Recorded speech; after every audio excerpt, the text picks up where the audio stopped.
ಬಸವ ಅಭಿಮಾನಿ. ಬಸವ ತತ್ವದ ಬಗ್ಗೆ ನಂಗೆ ತುಂಬ ಅಭಿಮಾನ ಮತ್ತು ಹೆಮ್ಮೆ. ಯಾಕಂದರೆ ನಾನು ಒಬ್ಬ ಇಸ್ಲಾಮಿಗನಾಗಿ ಬಸವ ತತ್ವಕ್ಕೂ ಇಸ್ಲಾಮಕ್ಕೂ ಬಹಳ ಅಜಗಜಾಂತರ ವ್ಯತ್ಯಾಸಗಳಿಲ್ಲ.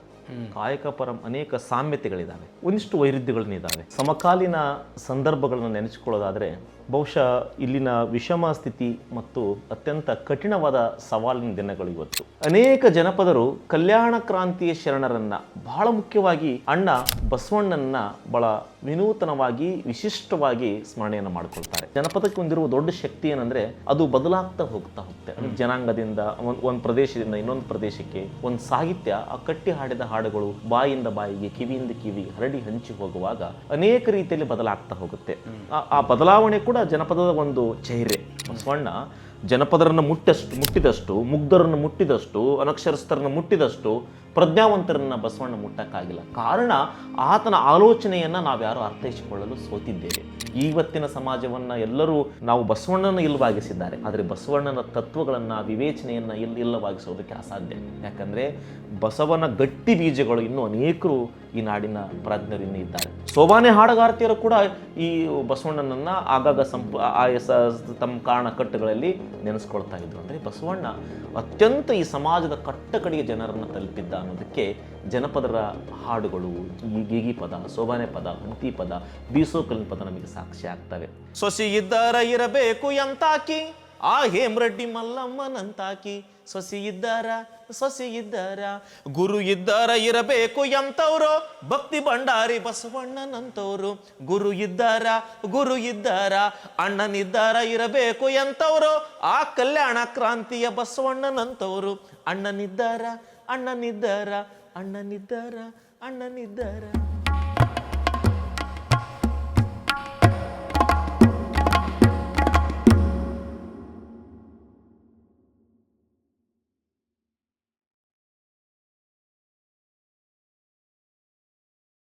ಆತ್ಮೀಯರೇ ನಮಸ್ಕಾರ, ಶರಣಾರ್ಥಿ. ಭಾರತ ದೇಶ ಸೌಹಾರ್ದತೆಯ ಪ್ರತೀಕ. ನಮ್ಮ ಸಂವಿಧಾನ ಯಾವುದು ಪ್ರಜಾಸತ್ತಾತ್ಮಕವಾಗಿರ್ತದೆ, ಯಾವುದು ಸೌಹಾರ್ದಯುತವಾಗಿರ್ತದೆ ಅದನ್ನು ಗೌರವಿಸುವ ಪರಂಪರೆಯನ್ನು ಹೊಂದಿದೆ. ಅದಕ್ಕೆ ನಮ್ಮ ಹಳ್ಳಿಗಾಡಿನ ಪ್ರದೇಶದಲ್ಲಿ ವಿಶೇಷವಾಗಿ ಆ ಸೌಹಾರ್ದತೆಯ ಬೆಳಕನ್ನು ನಾವು ಬಾಲ್ಯದಿಂದಲೂ ದಟ್ಟವಾಗಿ ಕಂಡದ್ದಿದೆ.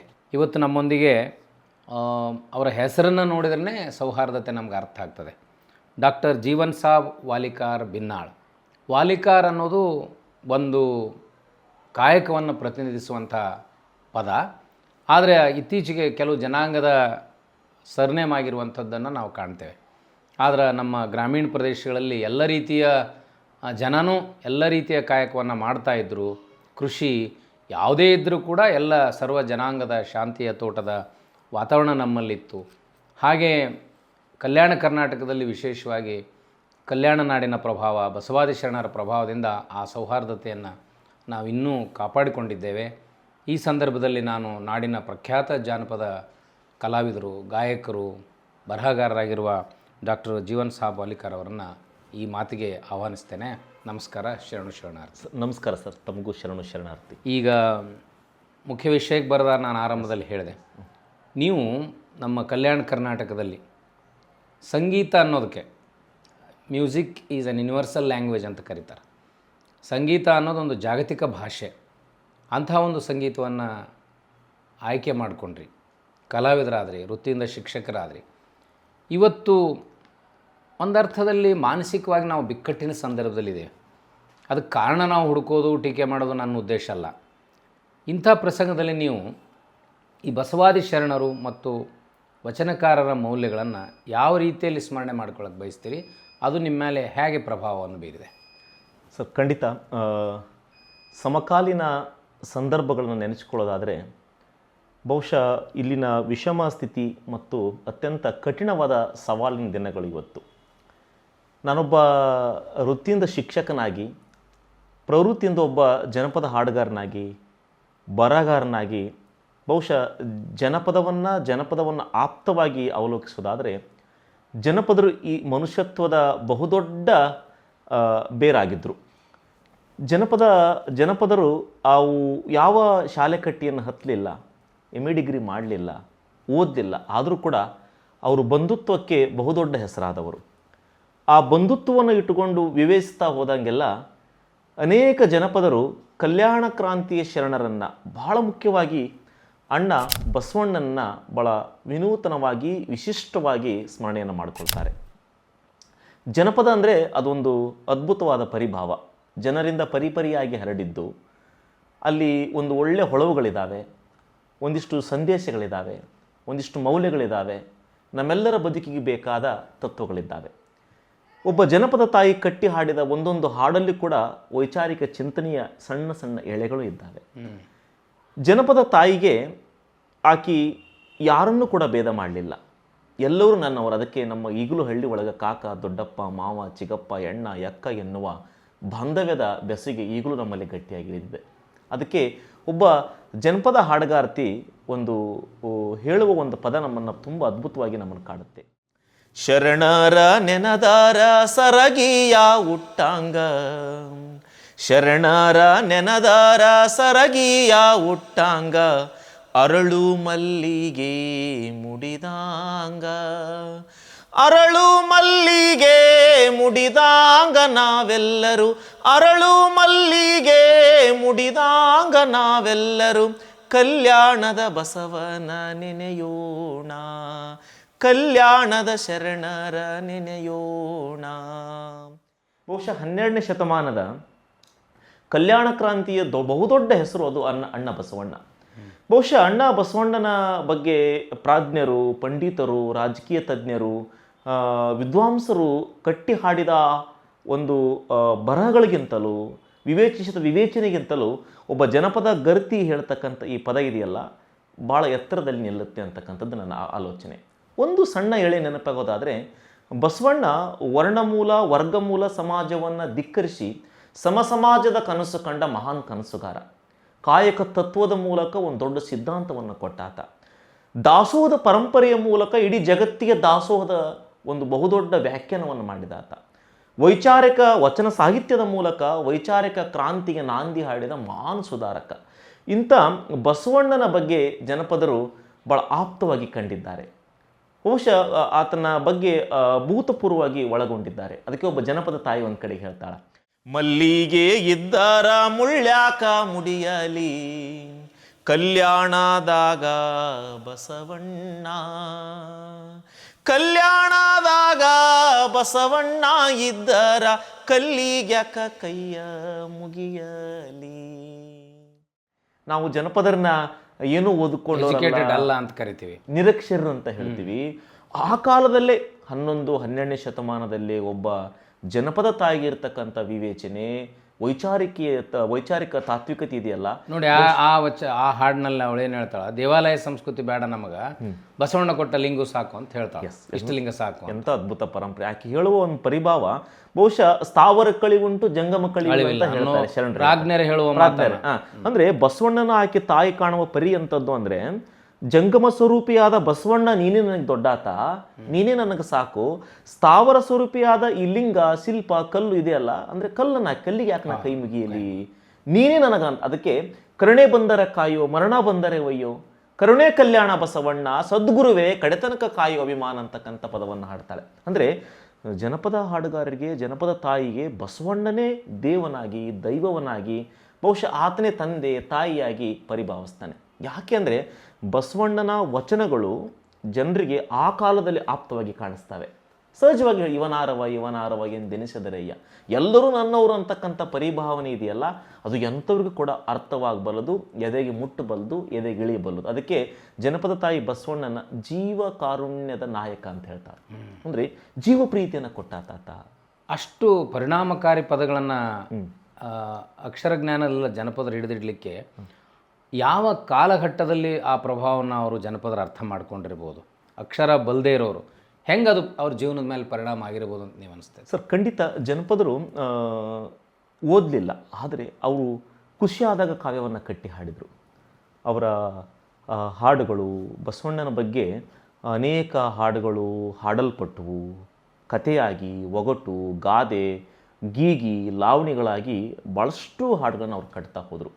ಕಟ್ಟಬೇಕಾದ್ರೆ ಜನಪದಕ್ಕೆ ಹೊಂದಿರುವ ದೊಡ್ಡ ಶಕ್ತಿ ಏನಂದರೆ, ಅದು ಬದಲಾಗ್ತಾ ಹೋಗ್ತಾ ಹೋಗುತ್ತೆ. ಅಂದರೆ ಜನಾಂಗದಿಂದ ಒಂದು ಪ್ರದೇಶದಿಂದ ಇನ್ನೊಂದು ಪ್ರದೇಶಕ್ಕೆ, ಒಂದು ಸಾಹಿತ್ಯ, ಆ ಕಟ್ಟಿ ಹಾಡಿದ ಹಾಡುಗಳು ಬಾಯಿಂದ ಬಾಯಿಗೆ, ಕಿವಿಯಿಂದ ಕಿವಿಗೆ ಹರಡಿ ಹಂಚಿ ಹೋಗುವಾಗ ಅನೇಕ ರೀತಿಯಲ್ಲಿ ಬದಲಾಗ್ತಾ ಹೋಗುತ್ತೆ.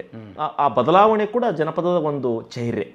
ಒಂದು ಅಂದ್ರೆ ಅಲ್ಲಿ ಶಿಷ್ಟತೆ ಬರ್ಲಿಕ್ಕೆ ಕಾರಣ ಬದಲಾವಣೆ ಅವ್ರ ಭಾಷೆ, ಆಡು ಭಾಷೆ.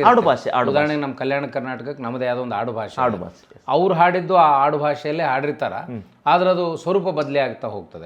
ಸೊ ಇದು ನೀವು ಹಾಡುವ ಹಾಡು ಯಾವ ಕಾಂಟೆಕ್ಸ್ಟ್ನಲ್ಲಿ ಆ ತಾಯಿ ಹೇಳಿರ್ಬೋದು, ಯಾವ ಪ್ರಸಂಗದಲ್ಲಿ? ಖಂಡಿತ 12ನೇ ಶತಮಾನ ಅದ್ಭುತವಾದ ಒಂದು ಸಂದಿಗ್ಧ ಕಾಲಘಟ್ಟ. ಲಿಂಗ, ಜಾತಿ, ಧರ್ಮದ ಒಂದು ಜಾಡ್ಯದ ಮನೋಭಾವನೆ, ಮೌಢ್ಯತೆಯ ಮನೋಭಾವನೆಯಲ್ಲಿ ಆಕೆ ಒಂದು ಬಿಡುಗಡೆ ಬೇಕಾಗಿತ್ತು ಆ ಕಾಲದಲ್ಲಿ. ಬಹುಶಃ ಇವೆಲ್ಲವನ್ನ ತೊಲಗಿಸಿ ಜಾತಿ, ಧರ್ಮ, ಲಿಂಗ, ಭೇದ ಭಾವವನ್ನ ಯಾವುದು ಮುಖ್ಯವಲ್ಲ, ಮನುಷ್ಯನ ಸಂಬಂಧಗಳು ಮುಖ್ಯ, ಮನುಷ್ಯತ್ವ ಮುಖ್ಯ ಅಂತಕ್ಕಂಥ ಹೇಳಿದ ಅಣ್ಣ ಬಸವಣ್ಣ ಮತ್ತು ಬಸವಾದಿ ಶರಣರ ಚಿಂತನೆ ಇದೆಯಲ್ಲ, ಆಕೆಗೆ ಆಪ್ತವಾಗ್ತಾ ಹೋದು. ಆ ಕಾರಣಕ್ಕೆ ಬಸವಣ್ಣನವರು ಬಸವಣ್ಣವರ ಆಲೋಚನೆಗಳನ್ನು ಮತ್ತು ಜನಪದರ ಪರಸ್ಪರ ಒಂದೇ ನಾಣ್ಯದ ಎರಡು ಮುಖಗಳು ಸರ್. ಯಾಕೆಂದರೆ ಆಡು ಭಾಷೆಯಲ್ಲಿ ವಚನ ಸಾಹಿತ್ಯ ಬಂತು. ಪಂಪಾರನ್ನ ಕಠಿಣವಾದ ಕನ್ನಡವನ್ನು ಬಳಸಲಿಲ್ಲ ಅವರು. ಭಾಳ ಸರಳವಾಗಿ ಮುಡ್ತಕ್ಕಂಥ ಸಾಹಿತ್ಯವನ್ನು ಶರಣರು ಕೊಟ್ಟರು. ಅದು ಜನಪದರ ಮೇಲೆ ಪ್ರಭಾವ ಬೀರಿತು.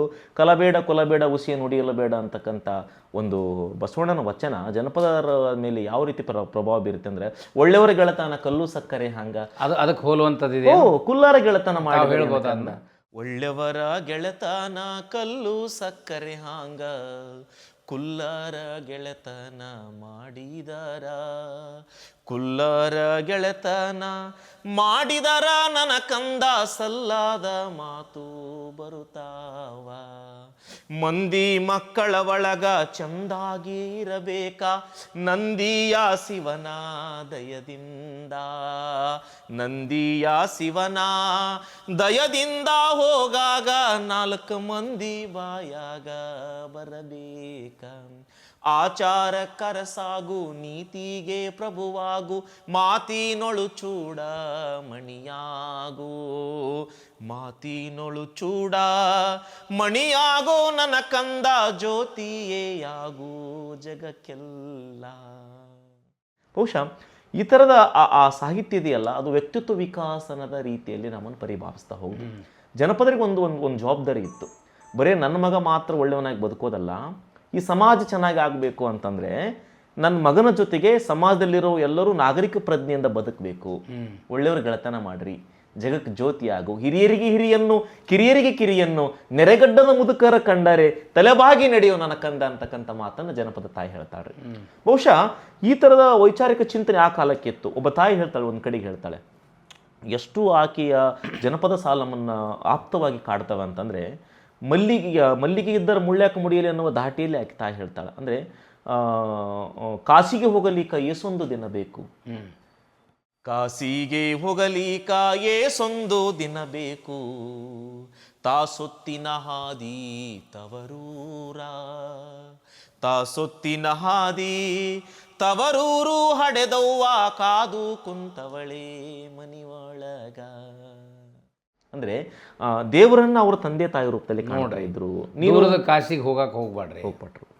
ದೂರದ ಕಾಶಿ, ದೇವಸ್ಥಾನ, ಮಸೀದಿ, ಚರ್ಚು, ಹಜ್ಜು, ಈ ಬೆತ್ತಲೆ ಇವು ದೂರದ ಬಿದ್ದಾರಲ್ಲ, ಇಲ್ಲೇ ನಿಮ್ಮ ಮನೆಯಲ್ಲೇ ನಿನಗೋಸ್ಕರ ಕಾದು ಕುಂತವಳೆ ಹಡದವ, ತಿಳಿಗೇಡಿಯನ ತಮ್ಮ ತಾಯವನ್ನ ಬೈಬ್ಯಾಡ, ಬಾಳ ದಿನದಾಕಿ ಹಡದವ, ಬಾಳ ದಿನದಾಕಿ ಹಡದವನ ಬೈದಾರ, ಬಾಳ ಮರುಗ್ಯಾಳು ಮನದಾಗ ಅಂತಕ್ಕಂಥ ಹಾಡಿನ ಮೂಲಕ ಜನಪದ ಜನಮುಖಿಯಾಗಿ ಬೆಳೀತಾ ಹೋಯಿತು. ಆ ಕಾರಣಕ್ಕೆ ಜನಪದರು ಮತ್ತು ವಚನ ಸಾಹಿತ್ಯ ಒಂದೇ ನಾಣ್ಯದ ಮುಖಗಳಾಗಿ ಇವತ್ತು ಸಮಾಜದಲ್ಲಿ ನಾವು ಪರಿಭಾವಿಸ್ತೀವಿ. ಅವರು ಇವ್ರ ಮೇಲೆ, ಇವರು ಅವ್ರ ಮೇಲೆ ಪರಸ್ಪರ ಪ್ರಭಾವವನ್ನು ಬೀರಿದ ಪರಿಣಾಮವಾಗಿ ಜನಪದ ಗರತಿ ಆ ಬಸವಣ್ಣನ ಬಗ್ಗೆ, ಶರಣರ ಬಗ್ಗೆ ಭಾಳ ಚೆನ್ನಾಗಿ ಕಟ್ಟಿ ಹಾಡ್ತಾರೆ.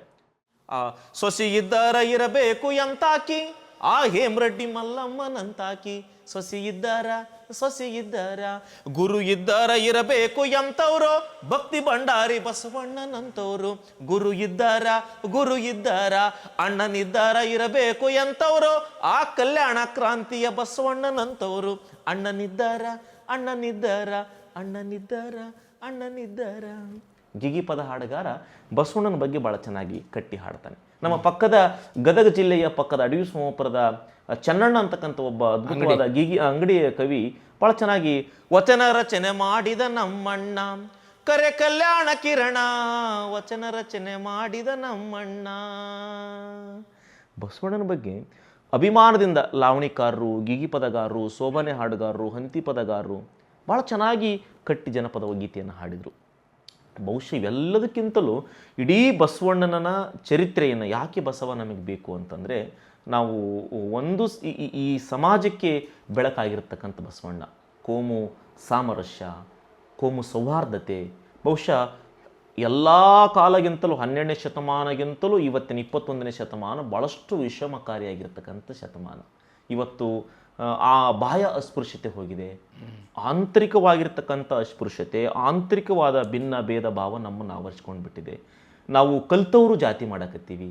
ಅಲ್ಲ, ಆ ಕಾಲದಲ್ಲಿ ಇನ್ನೂ ಎಷ್ಟು ಕಠಿಣವಾಗಿತ್ತು. 12ನೇ ಶತಮಾನದಲ್ಲಿ ಬಸವಣ್ಣ ಹೋರಾಡಿದ ಸಂದರ್ಭದಲ್ಲಿ ಈ ಮೌಢ್ಯತೆ ಅನ್ನೋದು ಇನ್ನೂ ಮಿತಿಮೀರಿತ್ತು. ನಮಗಿವತ್ತು ಸಂವಿಧಾನ ಇದೆ, ಶಿಕ್ಷಣ ಇದೆ, ಆಧುನಿಕತೆ ಇದೆ, ತಂತ್ರಜ್ಞಾನ ಇದೆ. ಇದೆಲ್ಲ ಇದ್ದರೂ ಕೂಡ ನಮ್ಮ ಮನಸ್ಸು ಕುಬ್ಜವಾಗಲಿಕ್ಕೆ ಏನು ಬಲವಾದ ಕಾರಣ ಇರ್ಬೋದು ಅಂತ ನಿಮಗನ್ನಿಸ್ತದೆ? ಸರ್, ಖಂಡಿತ ಇವತ್ತಿನ ಸಮಕಾಲೀನ ಸಂದರ್ಭದಲ್ಲಿ ನಾವು ಜಾತಿ ಧರ್ಮ ಏನು ಬಸವಣ್ಣವರು ಹೋರಾಡಿದರು, ಜಾತಿ ಮೂಲ ಸಮಾಜವನ್ನು, ಲಿಂಗ ಮೂಲ ಸಮಾಜವನ್ನು, ವರ್ಣಮೂಲ ಸಮಾಜವನ್ನು ಧಿಕ್ಕರಿಸಿ ನಾವು ಒಟ್ಟಿಗೆ ಬದುಕೋಣ, ಒಂದಾಗಿ ಬದುಕೋಣ ಅಂತ ಏನು ಹೇಳಿದರು, ಅದರ ತದ್ವಿರುದ್ಧವಾಗಿರ್ತಕ್ಕಂಥ ಆಲೋಚನೆ ಬಸವಣ್ಣ ಇನ್ನೂ ಅನೇಕರಿಗೆ ಮುಟ್ಟೇ ಇಲ್ಲ ಸರ್.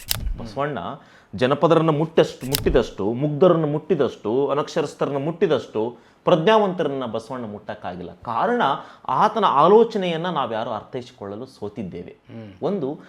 ಅದಕ್ಕೆ ಒಬ್ಬ ಜನಪದಗಾರ ಹೇಳ್ತಾನೆ, ಹಸುವಿಗೆ ಅಂಬಲಿ ಮದ್ದು, ಬಿಸಿಲಿಗೆ ಕೊಡೆ ಮದ್ದು, ಈ ನೆಲಕ್ಕೆ ಅಣ್ಣ ಬಸವಣ್ಣ ಮದ್ದು. ನೋಡ್ರಿ, ಎಂಥ ವಿವೇಚನೆ ಇದು! ಹಸ್ತಾಗ ನಮಗೆ ಅಂಬಲಿ ಬೇಕು, ವೇದಾಂತ ಅಲ್ಲ, ನೀತಿ ಅಲ್ಲ, ತತ್ವ ಅಲ್ಲ. ಹಸುವಿಗೆ ಅಂಬಲಿ ಮದ್ದು, ಬಿಸಿಲಿಗೆ ಕೊಡೆ ಮದ್ದು. ಈ ನೆಲಮೂಲ ಸಂಸ್ಕೃತಿ ಇದೆಯಲ್ಲ, ಈ ನೆಲಕ್ಕೆ ಅಣ್ಣ ಬಸವಣ್ಣ ಮದ್ದು ಅಂತಕ್ಕಂಥ ಪದವನ್ನು ಬಳಸ್ತಾ ಹೋಗ್ತಾನೆ. ಹಾಗಾಗಿ ಒಬ್ಬ ಬೀಸೋ ಕಲ್ಲಿನ ತಾಯಿ ಕಟ್ಟಿ ಹಾಡುವ ಪದ ಬಹುಶಃ ಬಸವಣ್ಣನ ಇಡೀ ಜಗತ್ತಿಗೆ ಬಹಳ ಸರಳವಾಗಿ ವಿವೇಚಿಸೋದಕ್ಕೆ ಸಾಧ್ಯ ಆಗುತ್ತೆ. ಎಲ್ಲ ಬಲ್ಲಿದನಯ್ಯ ಕಲ್ಯಾಣದ ಬಸವಯ್ಯ, ಚೆಲ್ಲಿದನು ತಂದು ಶಿವ ಬೆಳಕು, ಚೆಲ್ಲಿದನು ತಂದು ಶಿವ ಬೆಳಕು, ನಾಡೊಳಗ ಸೊಲ್ಲೆತ್ತಿ ಜನವು ಹಾಡುವರು.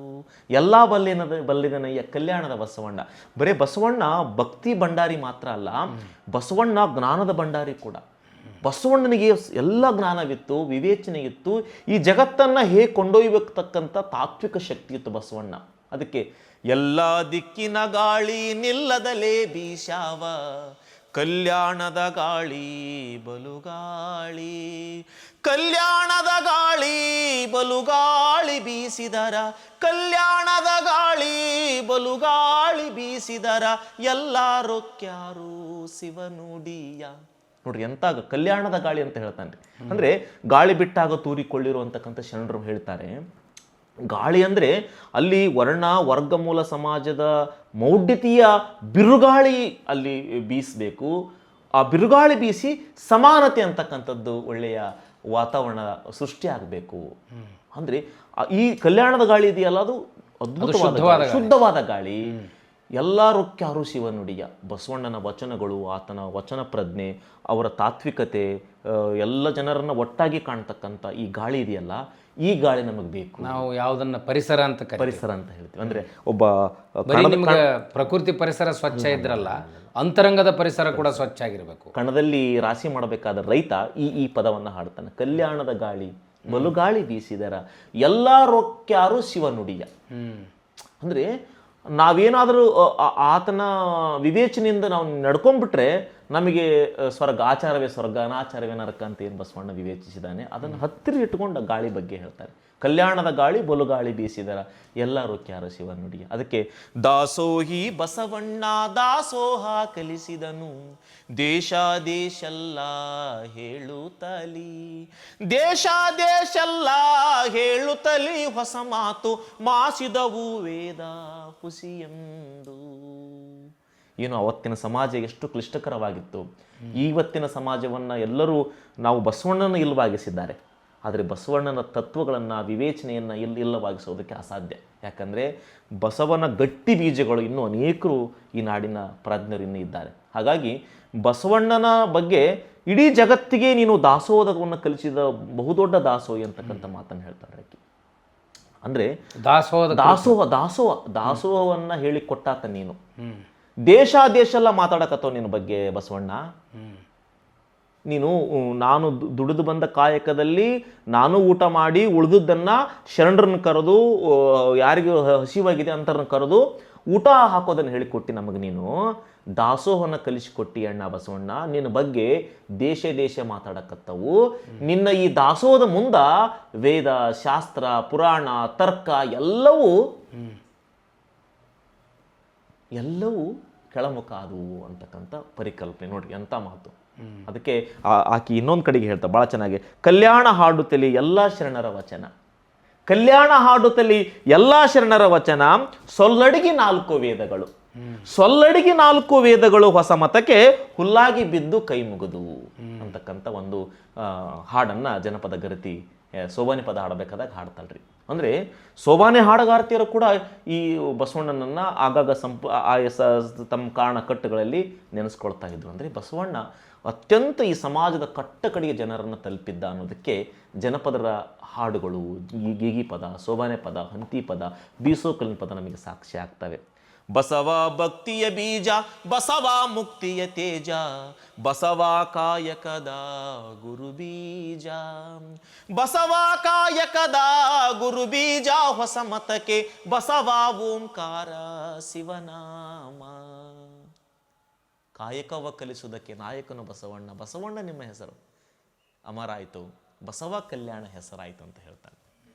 ಕಾಯಕವ ಕಲಿಸುವುದಕ್ಕೆ ನಾಯಕನು ಬಸವಣ್ಣ, ಕಾಯಕವ ಕಲಿಸುವುದಕ್ಕೆ ನಾಯಕನು ಬಸವಣ್ಣ, ಬಸವಣ್ಣ ನಿಮ್ಮ ಹೆಸರು ಅಮರಾತೋ, ಬಸವಣ್ಣ ನಿಮ್ಮ ಹೆಸರು ಅಮರಾತೋ, ಜಗಕ್ಕೆಲ್ಲ ಬಸವ ಕಲ್ಯಾಣ ಹೆಸರಾತೋ.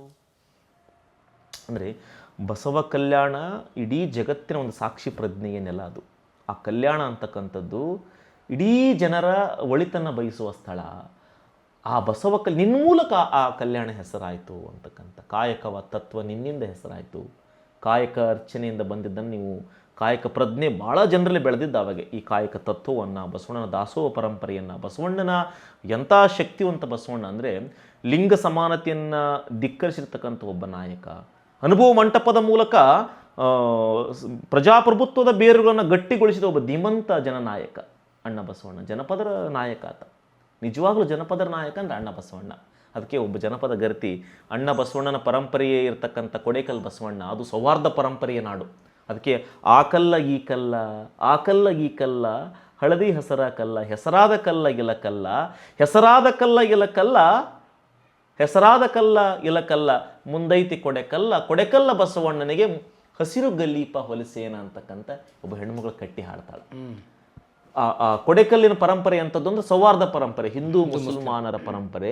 ಈ ಸೌಹಾರ್ದದ ನೆಲೆಗಟ್ಟಿನಲ್ಲಿ ಕೂಡ ತಾಯಿ ಒಳ್ಳೆ ಪ್ರಯತ್ನವನ್ನು ಮಾಡಿದ್ಲು. ಅಂದರೆ ಕೊಡೆಕಲ್ ಬಸವಣ್ಣನ ಬಗ್ಗೆ ನಿನಗೆ ಹಸಿರು ಗಲೀಪನ ಹೊಲಿಸ್ತೀನಿ ನೋಡ್ರಿ. ಅಲ್ಲಿ ಹಿಂದೂ ಮುಸಲ್ಮಾನ್ ಪ್ರತ್ಯೇಕ, ತಿಂತಣಿ ಮೌನೇಶ್ವರ, ಕೊಡೆಕಲ್ ಬಸವಣ್ಣ, ಮಂಟೇಲಿಂಗ ಸ್ವಾಮಿ, ಈ ಥರದ ಸೌಹಾರ್ದ ಪರಂಪರೆಯನ್ನು ಮೊದಲ ಬೀಜ ಬಿತ್ತಿದ ಆತನೇ ಅಣ್ಣ ಬಸವಣ್ಣ.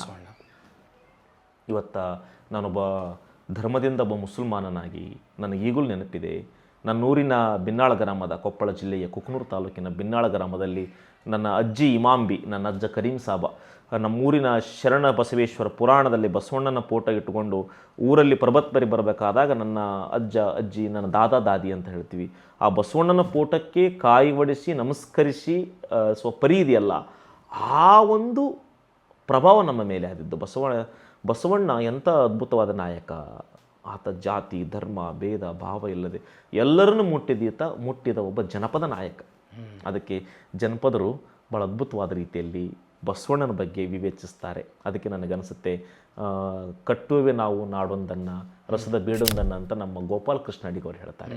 ಬಹುಶಃ ಬಸವಣ್ಣನವರ ವಚನ, ಬಸವಣ್ಣವರ ಸಾಹಿತ್ಯ ಇದೆಯಲ್ಲ, ನಮ್ಮ ಸತೀಶ್ ಕುಲಕರ್ಣಿಯವರು, ನಾವು ಕಟ್ಟುತ್ತೇವ, ನಾವು ಕಟ್ಟುತ್ತೇವ, ನಾವು ಕಟ್ಟುತ್ತೇವ, ನಾವು ಕಟ್ಟೆ ಕಟ್ಟತೇವ, ಒಡದ ಮನಸ್ಸುಗಳ ಕಂಡ ಕನಸುಗಳ ನಾಡ ಕಟ್ಟತೇವ, ನಾವು ಕನಸ ಕಟ್ಟತೇವ, ಗೋಳಿಲ್ಲದ ಗುಡಿ ಇಲ್ಲದ ನಾಡು ಕಟ್ಟತ್ತೇವ, ಜಾತಿ ಇಲ್ಲದ ಭೀತಿ ಇಲ್ಲದ ನಾಡು ಕಟ್ಟತ್ತೇವ, ಆ ಮನಸ್ಸಿನಿಂದ ಈ ಮನಸ್ಸಿಗೆ ಸೇತುವೆ ಕಟ್ಟುತ್ತೇವ ಎನ್ನುವ ಪದ ಹುಟ್ಟುವಲ್ಲಿ ಬಸವನ ಪ್ರಜ್ಞೆ ಇದೆ.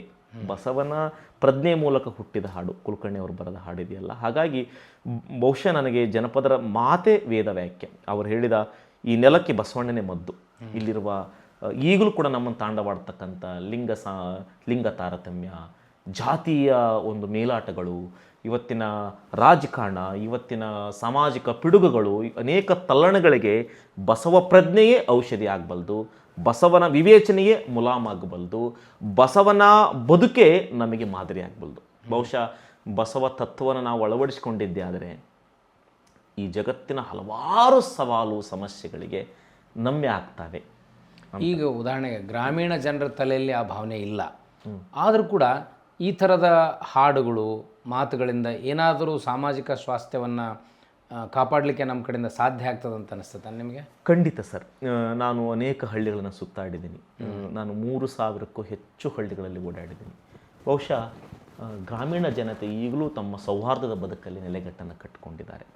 ಬಹುಶಃ ನನಗೊಂದು ತುಂಬ ಕಾಡ್ತಿರೋದು ಅವ್ರಿಗೆ ಇತ್ತೀಚಿನ TV ಮಾಧ್ಯಮಗಳು ಬಿತ್ತರಿಸುವ ಕೆಲವು ಸುದ್ದಿಗಳು, ಯಾರೋ ಒಬ್ಬರು ಮಾತಾಡಿದ ಯಾರೋ ಒಬ್ಬ ವ್ಯಕ್ತಿಗಳು ಮಾತನಾಡಿದ ಕೋಮು ಸೌಹಾರ್ದತೆ ಕದಡ್ತಕ್ಕಂಥ ಮಾತುಗಳಿದಾವಲ್ಲ, ಅವ್ರ ಮನಸ್ಸನ್ನು ಸ್ವಲ್ಪ ಮಟ್ಟಿಗೆ ಘಾಸಿಗೊಳಿಸಿದ್ದಾವೆ. ಆ ಪರಂಪರೆಯ ನಾಯಕರನ್ನು ಆರಾಧಿಸುವ ಪರಂಪರೆಗೆ ಹುಟ್ಟುತ್ತಾ ಇದೆ. ಅದೊಂದು ತುಂಬ ಆಘಾತಕಾರಿಯಾದ ಸಂದರ್ಭ. ಕೋಮು ಸೌಹಾರ್ದತೆಯನ್ನು ಕದಡ್ತಕ್ಕಂಥ ನಾಯಕರು ಎಲ್ಲೋ ಒಬ್ಬನ ಕಡೆಗೆ ಮಾತಾಡಿರ್ತಾರೆ, ಯಾವುದೋ ದೃಷ್ಟಿ ಇಟ್ಕೊಂಡು ಮಾತಾಡಿರ್ತಾರೆ. ಅದು ನಮ್ಮ ಹಳ್ಳಿಗಳನ್ನು ತಲುಪ್ತಾ ಇರೋದು ಒಂದು ತುಂಬ ಖೇದಕರ ಸಂಗತಿಯಾಗಿದೆ. ನಮ್ಮಲ್ಲಿ ಇನ್ನೂ ಸೌಹಾರ್ದಕ್ಕೆ ಧಕ್ಕೆ ಆಗಿಲ್ಲ, ಆಗುವ ಸಂದರ್ಭಗಳಿದ್ದಾವೆ. ಅದಕ್ಕೆ ನಾನು ನನ್ನ ಕನಸು, ನನ್ನ ವಿನಮ್ರವಾದ ಮನವಿ ಏನಂದರೆ, ಯಾರೋ ಒಬ್ಬರು ಆಡಿದ ಮಾತುಗಳನ್ನು ಇಡೀ ಜನರಿಗೆ ಕೇಳಿಸುವ ಅಗತ್ಯಗಳಿಲ್ಲ ಅಂತಕ್ಕಂಥದ್ದು. ಮಾಧ್ಯಮಗಳು, ಸೋಷಿಯಲ್ ಮೀಡಿಯಾಗಳು ಒಂದಿಷ್ಟು ಪ್ರಜ್ಞೆಯಿಂದ ಮೆರೆದ್ರೆ ಒಳ್ಳೆಯ ವಾತಾವರಣ ಖಂಡಿತ ಇದೆ. ಈಗಲೂ ಕಾಲ ಮಿಂಚಿಲ್ಲ. ಈಗ ನೀವು ಕೆಲವು ಉದಾಹರಣೆಗಳನ್ನು ಕೊಟ್ಟರೆ, ಜನಪದ ಮಹಿಳೆ, ಹಾಡುಗಾರರು.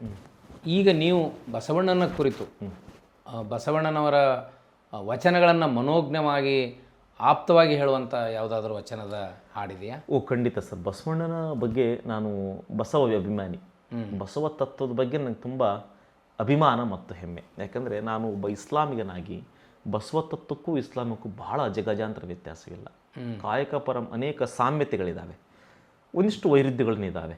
ಬಹುಶಃ ನನಗನ್ಸುತ್ತೆ ಬುದ್ಧ, ಬಸವ, ಬಾಬಾ ಸಾಹೇಬರು ಮತ್ತು ಕುವೆಂಪುರವರ ವೈಚಾರಿಕೆ ನೆಲೆಗಟ್ಟಿದೆಯಲ್ಲ, ಅದು ಬಸವನ ಮೂಲ. ಅದು ಬಸವನೇ ಮೂಲ. ಅದಕ್ಕೆ ಈ ವೈಚಾರಿಕತೆಗೆ ಬಸವನೇ ಮೂಲ. ಅದಕ್ಕೆ ಬಸವಣ್ಣನ ಒಂದು ವಚನ ನನಗೆ ತುಂಬ ಆಪ್ತತೆ ಅನಿಸುತ್ತೆ. ಇವನಾರವ ಇವನಾರವ ಎಂದೆನಿಸದಿರಯ್ಯ, ಇವ ನಮ್ಮವ ಇವ ನಮ್ಮವ, ಇವ ನಮ್ಮ ಮನೆಯ ಮಗನೆಂದೆನಿಸಯ್ಯ ಅನ್ನೋ ಒಂದು ವಚನ ಇದೆಯಲ್ಲ, ಇದು ಬಹುಶಃ ಇದೇ ಒಂದು ದೊಡ್ಡ ಗ್ರಂಥ. ಅದು ಹಾಡಿನ ರೂಪದಲ್ಲಿ ಬಂದಾಗ ಹೆಂಗೆ ಅನಿಸ್ತದೆ? ಅದು ಇನ್ನೂ ಒಂದು ವಚನ ಸಿಗುತ್ತೆ ಸರ್ ನಮಗೆ. ನೀನು ಒಲಿದರೆ ಕೊರಡು ಕೊನರುವುದಯ್ಯ, ನೀನು ಒಲಿದರೆ ಬರಡು ಹಯ್ಯನುವುದಯ್ಯ, ನೀನು ಒಲಿದರೆ ಸಕಲ ವಿಷವು ಅಮೃತವಾಗುವುದಯ್ಯ, ನೀನು ಒಲಿದರೆ ಸಕಲ ಪಡಿ ಪದಾರ್ಥ ಇಲ್ಲಿಪ್ಪುವುದು ಅಂತಕ್ಕಂಥ ಒಂದು ವಚನ ಇದೆ. ಬಹುಶಃ ನೀನು ಒಲಿದರೆ ಅಂತಂದರೆ ಇಲ್ಲಿ ವ್ಯಕ್ತಿನ ಕುರಿತು ಹೇಳಿಲ್ಲ ಅವರು. ಬಹುಶಃ ನಮ್ಮೊಳಗಿನ ಚೇತನವನ್ನು, ನಮ್ಮೊಳಗಿನ ಸ್ಥೈರ್ಯವನ್ನು, ನಮ್ಮೊಳಗಿನ ಒಂದು ಅಂತಸತ್ವವನ್ನು ಕುರಿತು ಬಸವಣ್ಣ ವಿವೇಚಿಸ್ತಾ ಹೋಗ್ತಾರೆ. ನಾವು ಮನಸ್ಸು ಮಾಡಿದರೆ ಬಸವ ತತ್ವ, ಬಸವ ಪ್ರಜ್ಞೆ, ಜನಪದರಿಂದ ನಾವು ಇನ್ನಷ್ಟು ಅದನ್ನು ವ್ಯಾಪಕವಾಗಿ ಹರಡಿಸೋದಕ್ಕೆ ಸಾಧ್ಯ ಐತೆ ಅಂತಕ್ಕಂಥ. ನೀವು ಹಳ್ಳಿಯಲ್ಲಿ ಕಾರ್ಯಕ್ರಮ ಕೊಡೋಕೆ ಹೋದಾಗ ಮುಖ್ಯವಾಗಿ ಯಾವ ಹಾಡುಗಳನ್ನು ಆಯ್ಕೆ ಮಾಡ್ಕೊಳ್ತೀರಿ? ಅದು ಯಾವ ರೀತಿ ಜನರ ಮೇಲೆ ಪ್ರಭಾವವನ್ನು ಬೀರ್ತದೆ? ಸರ್ ಖಂಡಿತ ಇವತ್ತಿನ ಸಂದರ್ಭದಲ್ಲಿ ಜನಪದದ ಬಗ್ಗೆ ನಾನು ಮಾತಾಡ್ತಾ ಹೋದರೆ, ಉತ್ತರ ಕರ್ನಾಟಕದ ಅನೇಕ ಹಳ್ಳಿಗಳಲ್ಲಿ ಈ ಕ್ಯಾಸೆಟ್ ಹಾಡುಗಳನ್ನು ಜನಪದ ಅಂತ ಭಾವಿಸ್ಕೊಂಡ್ಬಿಟ್ಟಿದ್ದಾರೆ. ಈ ಕ್ಯಾಸೆಟ್ಟು ರೀಲ್ಸ್ಗಳನ್ನು ಇವತ್ತು ಜನಪದ ಅಂದರೆ ಅದಕ್ಕೆ ಅದರದೇ ಆದ ಒಂದು ಲಕ್ಷಣಗಳಿದ್ದಾವೆ. ಮೂಲ ಜನಪದದ ಆಶಯ ಜನ ಸಾಮಾಜಿಕ ಸಮಷ್ಟಿ ಪ್ರಜ್ಞೆಯನ್ನು ಒಳಗೊಂಡಿದ್ದು ಮೂಲ ಜನಪದದ ಆಶಯ. ಅದಕ್ಕೊಂದು ಸಮಷ್ಟಿ ಪ್ರಜ್ಞೆ ಇತ್ತು. ಒಳ್ಳೆಯವ್ರ ಗೆಳತನ ಮಾಡಿರಿ, ಜನಕ್ಕೆ ಒಳ್ಳೆಯದಾಗಲಿ, ಮತ್ತು ನಗ್ನ ಸತ್ಯವನ್ನು ಹೇಳ್ತಕ್ಕಂಥ ತಾಕತ್ತು ಅದಕ್ಕೆ. ಕುದುರೆಗೆ ಕೂಡಿಲ್ಲ, ಕ್ವಾಣಾಗ ಡರಿಕಿಲ್ಲ, ತೆಂಗಿನ ಮರಕ ಟಿಸಳಿಲ್ಲ, ತೆಂಗಿನ ಮರಕ ಟಿಸಳಿಲ್ಲ, ಬಿಜಾಪುರದ ಗೋಳ ಗುಮ್ಮಟಕ ಕಳಸಿಲ್ಲ. ಹಂತಿಪದ ಹಾಡುಗಾರ ಹಾಡಿದು ಅಂದರೆ ವಾಸ್ತವವನ್ನು ಆತ ಹೇಳ್ತಾ ಡೊಳ್ಳಿನ ಮೂಲಕ. ಡೊಳ್ಳಿನ ಹಾಡುಗಾರ ಹೇಳ್ತಕ್ಕಂಥ ಹಾಡು ನಮಗೆ ಆ ಮಾದರಿ ಆಗಬೇಕು. ಒಬ್ಬ ಡೊಳ್ಳಿನ ಹಾಡುಗಾರ, ನಾವು ಜಾತಿ ಜಾತಿ ಜಾತಿ ಅಂತ ಜಗಳ ಮಾಡ್ತೀವಿ, ನಾವು ಜಾತಿ ಒಳಗ ನೀತಿ ಮಾರ್ಗ ಮರ್ತು ನಿಂತೀವಿ, ಕುರುಬರ್ ಮನ್ನಿ ಕಂಬಳಿ ತಂದು ಗದ್ದಿಗೆ ಮಾಡಿವ್ರಿ, ನಾವು ಸುಣ್ಗರ್ ಮನ್ನಿ ಸುಣ್ಣ ತಂದು ಮನ್ನಿ ಸಾರ್ಸಿವ್ರಿ, ನಾವು ಸುಣ್ಗರ್ ಮನ್ನಿ ಸುಣ್ಣ ತಂದು ಮನ್ನಿ ಸಾರ್ಸಿವ್ರಿ, ನಾವು ಒಡ್ಡರ ಮನ್ನಿ ಒಳ್ಳ ತಂದು ಹಿಂಡಿ ಎರ್ದಿವ್ರಿ, ಬಡಿಗರ ಮಾಡಿದ ಕೊಣಗಿ ಒಳಗ ರೊಟ್ಟಿ ಮಾಡಿವ್ರಿ, ನಾವು ಕಂಚಿಗರ್ ಮಾಡಿದ ಹಂಚಿನೊಳಗ ರೊಟ್ಟಿ ಸುಟ್ಟಿವ್ರಿ, ಮ್ಯಾದರ ಮಾಡಿದ ಬುಟ್ಟಿ ಒಳಗ ರೊಟ್ಟಿ ಹಾಕಿವ್ರಿ, ನಾವು ದೊಡ್ಡೋರಂತ ಶೀಲ ಮಾಡ್ತೀವ್ರಿ, ಜಾತಿ ಜಾತಿ ಜಾತಿ ಅಂತ ಜಗಳ ಮಾಡ್ತೀವ್ರಿ, ನಾವು ಜಾತಿ ಒಳಗ ನೀತಿ ಮಾರ್ಗ ಮರ್ತು ನಿಂತೀವ್ರಿ, ಹೂಗರ್ ಮಾಡಿದ ಹೂವ ತಂದು ದೇವ್ರಿಗೆ ಮುಡ್ಸಿವ್ರಿ, ಹೂಗರ್ ಮಾಡಿದ ಹೂವ ತಂದು ದೇವ್ರಿಗೆ ಮುಡ್ಸಿವ್ರಿ, ನಾವು ಸಿಂಪಿಗರ್ ಮಾಡಿದ ಅಂಗಿ ಹೊಲ್ದು ದೇವ್ರಿಗೆ ಹೋಗ್ತೀವ್ರಿ, ಗಾಣಿಗರ್ ಮಾಡಿದ ಎಣ್ಣೆಯಿಂದ ದೀಪ ಹಚ್ಚಿವ್ರಿ, ನಾವು ಹೆಚ್ಚಿನವರೆಂದು ಜಾತಿ ಮಾಡ್ತೀವ್ರಿ, ನಾವು ಹೆಚ್ಚಿನವರೆಂದು ಶೀಲ ಮಾಡ್ತೀವ್ರಿ, ನಾವು ದೊಡ್ಡವರೆಂದು ದಿಮಾಕ್ ಮಾಡ್ತೀವ್ರಿ. ಡೊಳ್ಳಿನ ಹಾಡುಗಾರ ಹೇಳುವ ಈ ಹಾಡಿದೆಯಲ್ಲ, ಇಡೀ ಎಲ್ಲ ಕಾಯಕ ಪರಂಪರೆ, ಎಲ್ಲಾ ಕಾಯಕದವರು, ಎಲ್ಲಾ ಕಾಯಕದವ್ರು ಅದಾವಂತ ನಮ್ ಜೀವನ ನಮ್ ಬದುಕಿದೆ. ನಾ ಬಟ್ಟೆ ಹಾಕೊಂಡಿದ್ದೀನಿ, ಪೂಜೆ ಮಾಡ್ತೀನಿ, ಒಳ್ಳೆನಾಗ ಚಟ್ನಿ ಹರಿತೀನಿ, ಆದ್ರೆ ಇದು ಯಾವುದೂ ನಂದಲ್ಲ, ಎಲ್ಲ ಸಂಸ್ಕೃತಿಯ ಪರಂಪರೆಯ ಪ್ರತಿಬಿಂಬ, ಎಲ್ಲರನ್ನು ಒಳಗೊಂಡಿದೆ. ಈ ಒಂದು ಊರು, ಒಂದು ಮನೆ, ಸಮಾಜದ ಒಂದು ವ್ಯವಸ್ಥೆ ಸೆಟಪ್ ಆಗಬೇಕಾಗಿತ್ತು ಅಂದ್ರೆ ಇವರೆಲ್ಲರದು ಕಾಂಟ್ರಿಬ್ಯೂಷನ್ ಹಂಗಿದೆ. ಹಂಗಾಗಿ ನೀವು ಯಾರು ಶ್ರೇಷ್ಠರಲ್ಲ, ನಾವೆಲ್ಲರೂ ಸಮಾನರು, ಮನುಷ್ಯ ಪ್ರೀತಿ. ಅಂದ್ರೆ ಅದಕ್ಕೆ ಬಸವಣ್ಣ ಆ ಕಾಯಕ ಸಿದ್ಧಾಂತದಲ್ಲಿ ಮೂಲ ಅವರು ಜಾತಿ ಉಳಿಲಿ ಅಂತ ಅದಕ್ಕೆ ಹೇಳ್ದ, ಅದನ್ನ ನಾಶ ಮಾಡಕ್ ಹೋಗಲಿಲ್ಲ. ನೀವು ಆ ಕಾಯಕವನ್ನೇ ಶ್ರೇಷ್ಠ ಅಂತ ಅನ್ಕೊಳ್ರಿ, ಆ ಕಾಯಕದ ಮೂಲಕ ಅನುಭವವನ್ನು ಪಡಿರಿ, ನಿಮ್ಮ ಪೂಜೆ ಧ್ಯಾನ ಏನಿದ್ರೂ ಸಮಾನವಾಗಿ ಕಾಣೋದಲ್ಲ ಇರಲಿ ಅನ್ನೋದಕ್ಕೆ ಈ ಹಾಡು ಬಹಳ ಅದ್ಭುತವಾಗಿದೆ. ಇದು ಡೊಳ್ಳಿನ ಪದನ, ಡೊಳ್ಳಿನ ಹಾಡು ಉತ್ತರ ಕರ್ನಾಟಕದ ನಮ್ಮ ಬಾದ್ಲಿ ಅದು ಭಾಳ ಪ್ರಸಿದ್ಧವಾದ ಗೀತೆ. ಇದು ಈ ಥರದ ಗೀತೆಗಳನ್ನ ಜನರಿಗೆ ನಾವು ಹಾಡಿದಾಗ ಅವ್ರಿಗೆ ಒಂದು ಆ ಕ್ಷಣಕ್ಕಾದ್ರೂ ಒಂದು ಕಡೆ ಅನಿಸುತ್ತೆ, ಅಲ್ಲ ಎಷ್ಟು ಇಮಿಡಿಯೇಟ್ಲಿ ಫ್ಲ್ಯಾಶ್ ಆಗುತ್ತೆ. ಈಗ ಎಲ್ಲ ಸಮುದಾಯದವರಿಂದ ನಾವು ಬದುಕಿವಿ ಅನ್ನೋದನ್ನ ಹೇಳಲಿಕ್ಕೆ ಇದೊಂದು ಹಾಡು ಸಾಕು. ಸುಮ್ಮನೆ ಉದ್ದುದ್ದ ಭಾಷಣ ಮಾಡೋದ್ರಲ್ಲಿ ಏನು ಅರ್ಥ ಇಲ್ಲ. ಹಾಡು ಪ್ರಭಾವಕಾರಿಯಾಗಿ ಪರಿಣಾಮಕಾರಿಯಾಗಿ ಮನಸ್ಸಿಗೆ ಮುಟ್ಲಿಕ್ಕೆ ಕಾರಣ ಏನಂತಂದ್ರೆ ಅಲ್ಲಿ ಅದನ್ನು ಹೂವಿನ ಹಾಗೆ ಕಟ್ಟಿಕೊಡುವಂಥ ಒಂದು ಪರಂಪರೆ ಇದೆ. ಅದಕ್ಕೆ ಇಲ್ಲಿ ಮಾತುಗಾರರಿಗಿಂತಲೂ ಹಾಡುಗಾರರು ಭಾಳ ಶ್ರೇಷ್ಠ ಆಗ್ತಾರೆ. ಅದಕ್ಕೆ ನೀವು ಅದ್ರ ಮೂಲಕ ಇಲ್ಲಿ ಒಂದು ಸೂಕ್ಷ್ಮ ಎಳೆ ಏನಂತ ನೀವು ಹೇಳಿದ್ರಿ, ವೈರುಧ್ಯಗಳದಾವ ಮುಸ್ಲಿಂ ಮತ್ತು ಲಿಂಗಾಯತ ಧರ್ಮಕ್ಕೆ. ಇಬ್ಬರು ಏಕದೇವೋಪಾಸಕರು, ಇಬ್ಬರು ಶೂನ್ಯತೆಯನ್ನು ಬಯಲು ಮತ್ತು ಶೂನ್ಯತೆಯನ್ನು ಪ್ರಾರ್ಥನೆ ಮಾಡ್ತಾರೆ. ಇಲ್ಲಿ ಸ್ತ್ರೀ ಸ್ವಾತಂತ್ರ್ಯವನ್ನು ಹೊರತುಪಡಿಸಿ ಎಲ್ಲದರಲ್ಲೂ ಸಮಾನತೆ ಇದೆ ಅಂತ ನಮಗನ್ನಿಸ್ತದೆ. ನೀವು ಎಜುಕೇಟೆಡ್ ಆದಮೇಲೆ, ಪ್ರಜ್ಞಾವಂತರಾದಮೇಲೆ ಈ ನ್ಯೂನ್ಯತೆಯನ್ನು ಸರಿಪಡಿಸಲಿಕ್ಕೆ ಏನು ಪರಿಹಾರ ಬರ್ಬೋದು ಧಾರ್ಮಿಕವಾಗಿ ಅಂತ ಅನಿಸ್ತದೆ ಇಸ್ಲಾಂ?